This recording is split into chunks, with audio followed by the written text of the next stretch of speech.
ಈಗ ಉತ್ಖನನ ನಡೆಯುವ ಜಾಗಕ್ಕೆ ನಾವೆಲ್ಲರೂ ಬಂದಿದ್ದೇವೆ. ಉತ್ಖನನದ ಸಂದರ್ಭದಲ್ಲಿ ಹಲವಾರು ಅವಶೇಷಗಳು, ಕಲ್ಲಿನ ಅವಶೇಷಗಳು ಸಿಕ್ಕವು. ಉತ್ಖನನ ಕಾರ್ಯ ಮುಂದುವರೆದಿದೆ.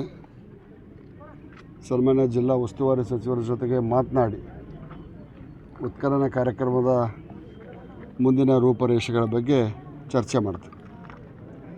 ಆದರೆ ಮಾಧ್ಯಮದ ಮುಖಾಂತರ ನನ್ನ ಮನವಿ ಇಷ್ಟೇ, ಉತ್ಖನನದಿಂದ ಸಾರ್ವಜನಿಕರಿಗೆ ತೊಂದರೆ ಆಗಬಾರ್ದು. ಉತ್ಖನನ ಕಾರ್ಯಕ್ಕೆ ಈ ಭಾಗದ ಶಾಸಕನಾಗಿ ಸಂಪೂರ್ಣ ಸಹಕಾರವನ್ನು ನಾನು ಸರ್ಕಾರಕ್ಕೆ ಮತ್ತು ಜಿಲ್ಲಾ ಉಸ್ತುವಾರಿ ಸಚಿವರಿಗೆ ಮತ್ತು ಪ್ರಾಧಿಕಾರದ ಅಧ್ಯಕ್ಷರಿಗೆ, ಪದಾಧಿಕಾರಿಗಳಿಗೆ ನನ್ನ ಸಂಪೂರ್ಣ ಸಹಕಾರ ಇದೆ.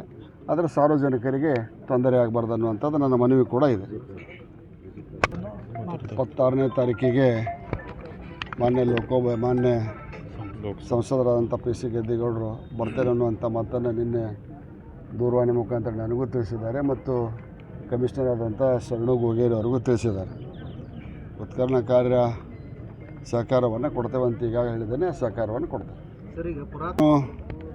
ರಿತ್ತಿ ಕುಟುಂಬಕ್ಕೆ ಭೇಟಿಯಾಗಲಿಕ್ಕೆ ಬಂದಾಗ ಅವರಿಗೆ ಜಾಗವನ್ನು ಕೊಡಬೇಕನ್ನುವಂಥ ಮನವಿಯನ್ನು ಮಾಡಿದ್ವಿ. ಈಗಾಗಲೇ ಗ್ರಾಮ ಪಂಚಾಯತಿ ಜೊತೆ ಅಧ್ಯಕ್ಷರು ಮತ್ತು ಪಿ ಡಿ ಒ ಇದ್ದರು. ಈಗಾಗಲೇ ಅವರಿಗೆ 4061 ಸೈಟನ್ನು ಕೊಟ್ಟಾರೆ. ಅವರ ಮನೆ ಕಟ್ಟಲಿಕ್ಕೆ ಒಂದು ವ್ಯವಸ್ಥೆಯನ್ನು ಸರ್ಕಾರ ಮಾಡಬೇಕಾಗೈತಿ. ನಾನು ಜಿಲ್ಲಾ ಉಸ್ತುವಾರಿ ಸಚಿವರ ಜೊತೆ ಮಾತನಾಡಿ ಅವರಿಗೆ ಸಂಪೂರ್ಣವಾದಂಥ ಒಂದು ಸುಸಜ್ಜಿತವಾದಂಥ ಮನೆಯನ್ನು ಕಟ್ಟಿಸಿಕೊಡುವಂಥ ವ್ಯವಸ್ಥೆಯನ್ನು ಮಾಡ್ತೀನಿ. ಸರ್, ಸ್ಥಳಾಂತರ ಒಂದು ರೀತಿಯ ಗೊಂದಲ ಆಯ್ತು ಸರ್. ಆಮೇಲೆ ನಾನು ಮಾಧ್ಯಮದ ಸನ್ಮಿತ್ರರಲ್ಲಿಯೂ ಕೂಡ ಮನವಿ ಮಾಡ್ತೇನೆ, ಅತಿರೇಕದ ಸುದ್ದಿಗಳು ಬಿತ್ತರಣೆ ಆಗೋದು ಬೇಡ. ಗ್ರಾಮಸ್ಥರು ಭಯಭೀತರಾಗ್ತಾರೆ. ಯಾರೋ ಒಬ್ಬರು ಐತೆ ಅಂತ ಹೇಳಿದರು. ಅದಕ್ಕೆ ಮಾಧ್ಯಮದ ಸ್ನೇಹಿತರಿಗೂ ಕೂಡ ತುಂಬ ಜವಾಬ್ದಾರಿ ಇದೆ. ಇದೊಂದು ಫಸ್ಟ್ ಟೈಮ್ ನಮ್ಮ ಲೈಫ್ ಟೈಮ್ನಲ್ಲಿ, ನಿಮ್ಮ ಲೈಫ್ ಟೈಮ್ನಲ್ಲಿ ಹೊಸ ಅನುಭವ ಈ ರೀತಿ ಆಗ್ತಾಯಿರೋದು. ಬಂಗಾರ ಸಿಗಲಿ, ನಿಧಿ ಸಿಕ್ಕರು ಒಳ್ಳೆಯದನ. ಅಂದರೆ ಲಕ್ಕುಂಡಿ ಅಷ್ಟು ಸಂಪದ್ಭರಿತವಾದಂಥ ನಾಡಾಗಿತ್ತನ್ನುವಂಥದ್ದು ಜಗತ್ತಿಗೆ ಗುರುತಾಗಲಿ, ವಸ್ತುಸ್ಥಿತಿಯ ಬಿತ್ತರಣೆ ಆಗಲಿ.